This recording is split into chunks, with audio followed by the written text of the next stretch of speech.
People who take out their phones to record strangers who are having bad days, why, especially the ones that use filming you as a threat.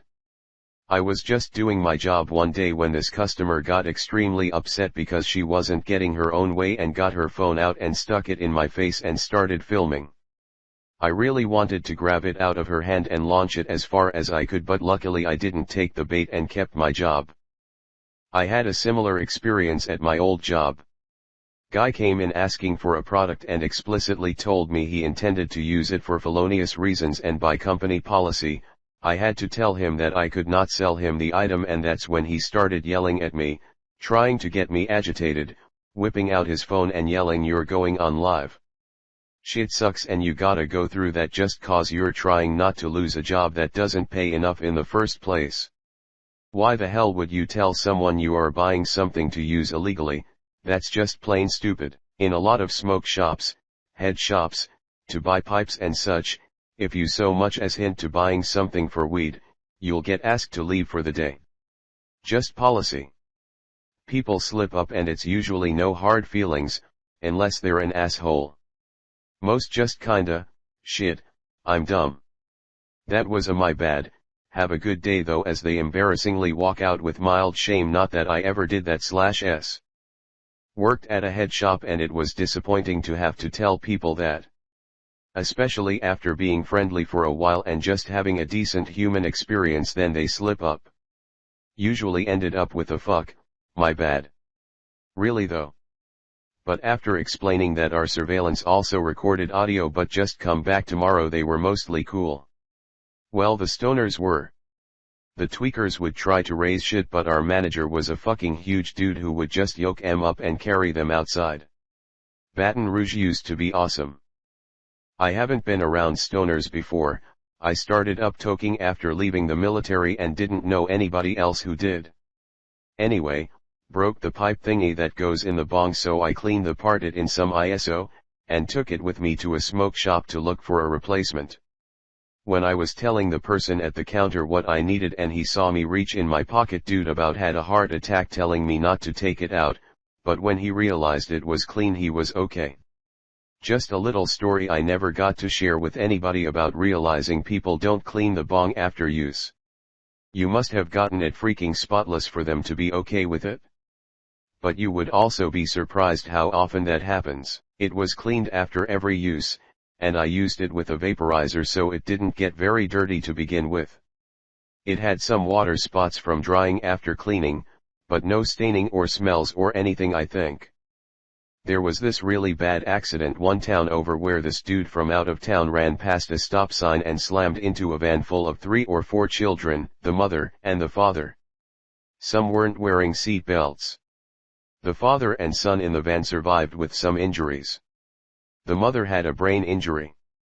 3 children died, 1 was unborn. The father recorded video after video about the event that happened. He documented every painful thing that happened to help him cope with what happened.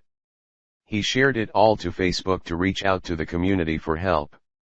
This is all fine, but this man's wife had just lost 2 babies, and her unborn baby.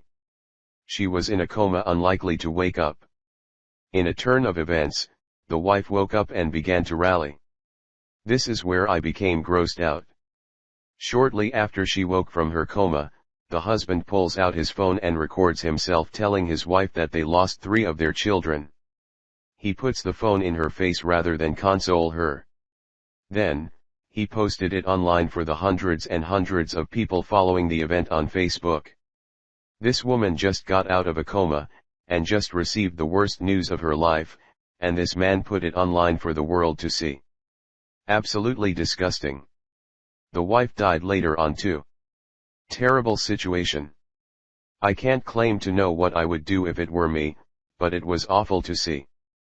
I can't help but think about his surviving kid. Does he know what his dad is doing? Is he going to grow up only to find this awful footage? Are people going to constantly bring this up later in his life? Is he going to grow up thinking this is normal? I lived in a place where there was this small dam, with a road running along it. One winter an elderly couple slid off the road into the water. It wasn't deep. but deep enough to drown if you are sitting down in a car.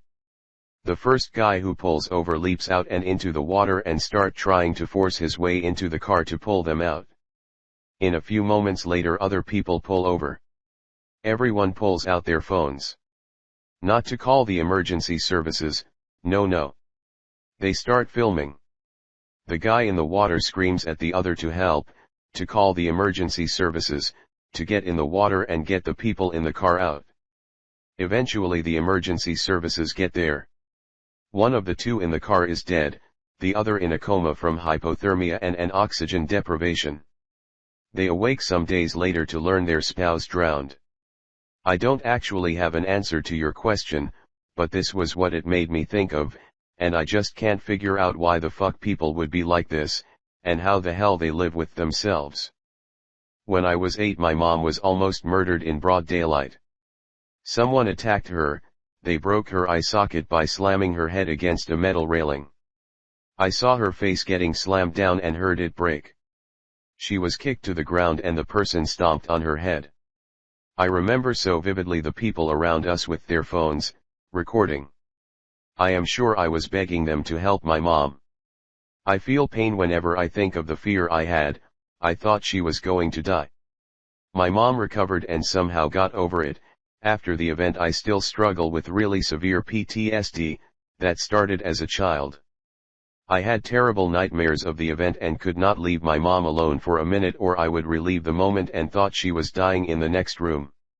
I hate people who take out their phones to film tragedies. They are terrible people. You should always try to help when you can. Sorry for saying this but I hate everyone that filmed my mom almost getting murdered that day and not helping us. I fucking hate them. There was a fire in my town a couple months ago. It's a bad one, and I'm on the fire department photo team, so I get called out to take photos. It's a bad one, the structure is basically a total loss, and there's 3 or 4 deaths. The fire was allowed to progress a ton because no one called 911 for at least 15 minutes after the fire started. However, plenty of people got video of the fire.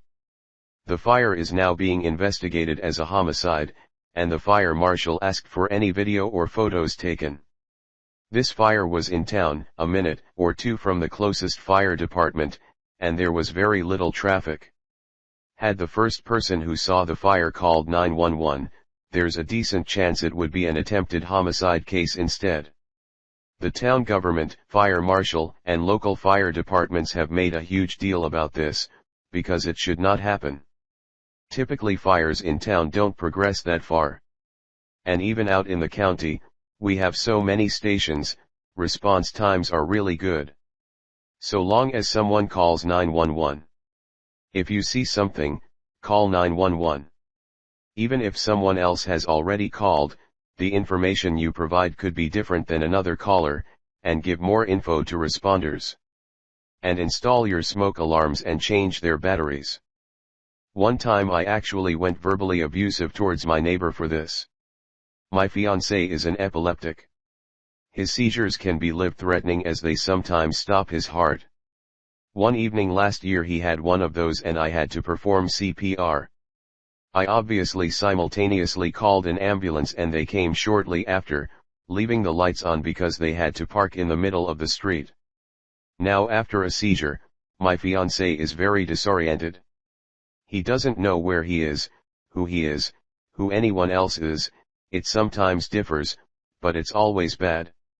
On this particular day, he remembered me and took to me for help in his confusion. He couldn't feel his legs, he didn't know what was happening, he didn't realize he only had his underpants on. We had gone to sleep about an hour before and it was a very hot day. He was bleeding from his mouth because he had bitten a tiny bit of his tongue off and his chest was red from me hitting it during CPR. He looked awful. When the paramedics and I helped him outside to bring him to the ambulance, he wasn't able to put any clothes on due to his disorientation and would shrug any blanket off because it was too hot.